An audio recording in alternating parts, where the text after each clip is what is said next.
I've done this a couple times in my life. This recent time here, I just had sold my company, Ice Resin, that I had been working on for many years.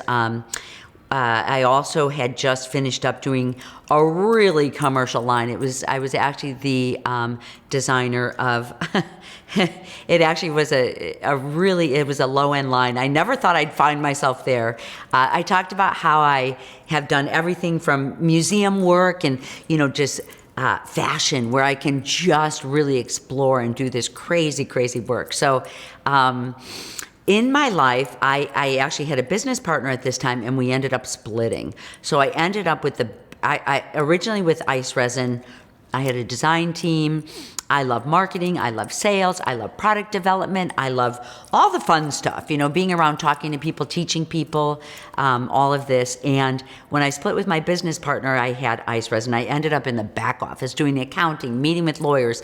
Oh my gosh, just, when I had my product Ice Resin, I was just, going over all the fine details of what's in the product. How can I I shipped it international. I had a broker in LA, in New York, just to get pieces across to other countries. It was crazy. It's like my life was filled with all this left brain kind of business stuff, which is good. But at the same time, which was so interesting, I was just finishing up. I had this commercial line of jewelry called Industrial Chic that a lot of people knew. I'll talk about a lot of my higher end work at a different time. But this time I was really, I had my original talisman work that I did, and I had Michael's, Michael's craft store that approached me, and oh my gosh, I love the working with this company. They're such a beautiful company, and I had it was this company that actually built the product, and it was I was the artist that built this line for the people who build toys for Disney. And, they weren't going to take on a project unless it was going to be successful. So I turned them down 3 times because I was like, hey, I've already stepped my work down. Now I really have to commercialize this work. I think anyone who's an artist, that you love holding on to this authenticity of your work. It's part of you. So I really let go a lot of this, and I thought my business side of me thought, oh my gosh, I'm really going to enjoy, just really seeing where this commercial line goes. So for me, the only way I signed, I turned them down 3 times. I signed, and I decided, I told them that I have absolute approval on everything that was going out the door, or I wasn't going to do it. So, okay, they went for it, and this was such a long process. It took a year just to get this project up and going.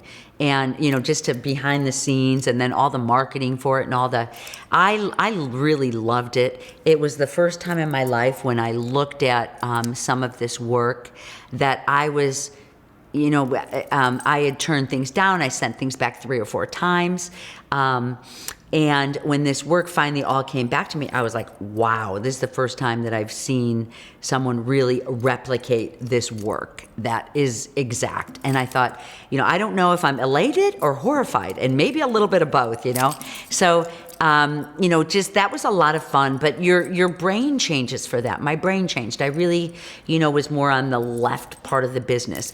Ice Resin, it was a fabulous product that, that went into Joanne Fabrics and Michael's and all of that. And I really loved, I still love the product and everything about it. I just sold it because I couldn't even find how to use this product anymore. I was so in left brain. So I let go of a lot of things like that in my life at one time. There was actually 2 major people for me.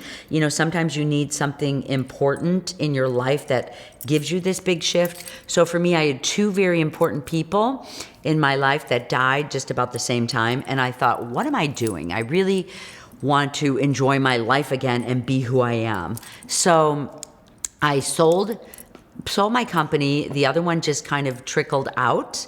And then I really just spent time kind of I got into this yoga program that to this day really inspires me. It was really just this detoxing, and I'd take walks and I'd spend time in nature, and I sold my big house, and I really scaled down, and just to live a smaller life, to take up a smaller footprint. I'm not saying this is perfect for everybody to do, but for me, I knew at one time I could get to this higher place of finding all of this wonderful work, but I couldn't get to it at that point. So I really wanted to find my happiness and my joy. So one of the things that came up, I had a friend for many years who I knew, oh my gosh, for I had been going to Mexico and teaching, and I met this man, and he actually is a silversmith to this day, and he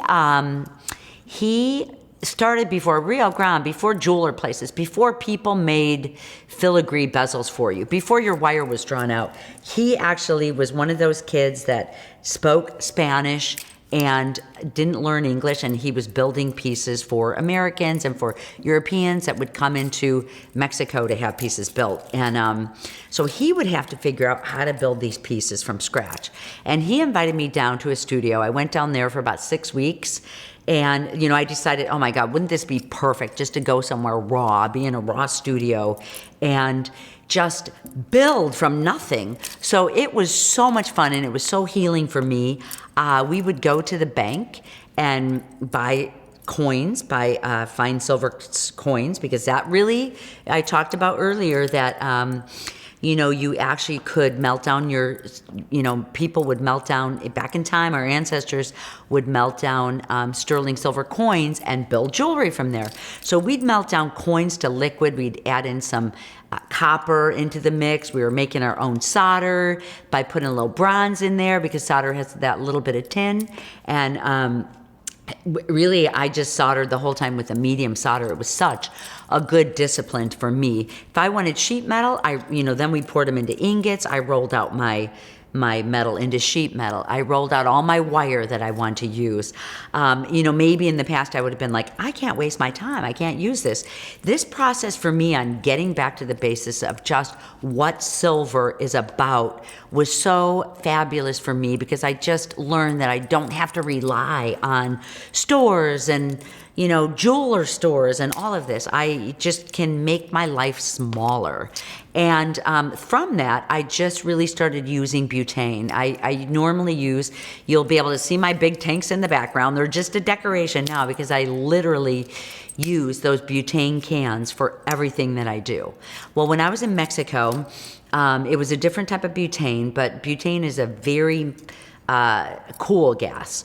And I just had to really learn different ways on how to solder to successfully build really big work. And my work is very big, some of it. Some of it's small, some of it's big, definitely an expression. So I,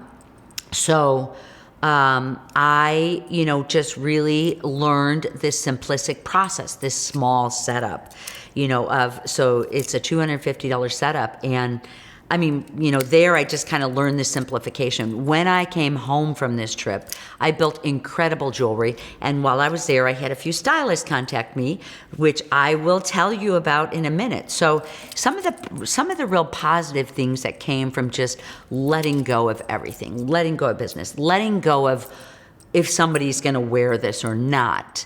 Many times when I'm teaching, I like when I have people for a period of time, I like to really, really, really have people let go of, how am I going to wear this? How is this going to look? Who's going to buy this? Why am I doing this jewelry? And just get into the space of, let's just build something for the fun of it. Let's just build it for the ridiculousness. Who cares what it's going to look on? We're not building it for your wall. It could be a big pile of mistakes, but you've learned so much from this. So you take it home, you pin it up on your own wall in your own studio, and it's there as your inspiration. to bring you into your space of who you are and what you want to build. So that's what I really like doing. When I have people, I teach a workshop in Mexico every year, and I really work on things like that. When I can have people for 5 days. I'm doing a workshop in Morocco, and I can have people for 15 days. So that's, really fun. But so that's really what I like to do, is get back into this core work. It's almost like a retraining of yourself to be able to not copy other people's work, but to find out who you are and express your own work. So anyway, when I came back when I was doing this raw, to me, even if a person said your work wasn't raw, it's more polished, I think of my work as raw. I call it raw because I'm bringing the rawness of my emotions out. I'm bringing my work from the inside out. It's raw. It's my real stuff. So I was building this real kind of raw work, and it was so interesting because at that time I had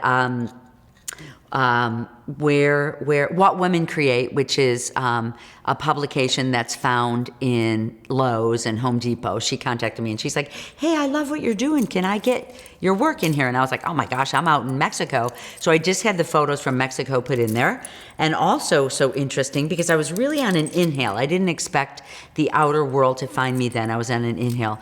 I also had a stylist contact me who is in Hollywood, who actually put my work in Coachella, which is this big music event. And I was like, okay, right on. Oh, and also at the same time, I had, there was this other new publication that started. I had 3 things that happened all at once that I had to hustle and prepare for once I got back from Mexico.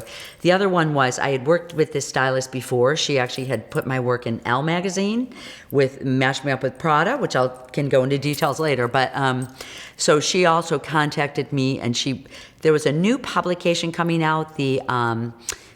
She was the former British Vogue editor, and she started her own publication, and they wanted this real raw work that I was doing for this publication. It was for a really young market, and they really wanted to show how you can kind of just, you don't have to have diamonds and expensive gems. You're literally using bone, and working with bone and things like that. So that was really fun. So those were some things that developed just from that period of time.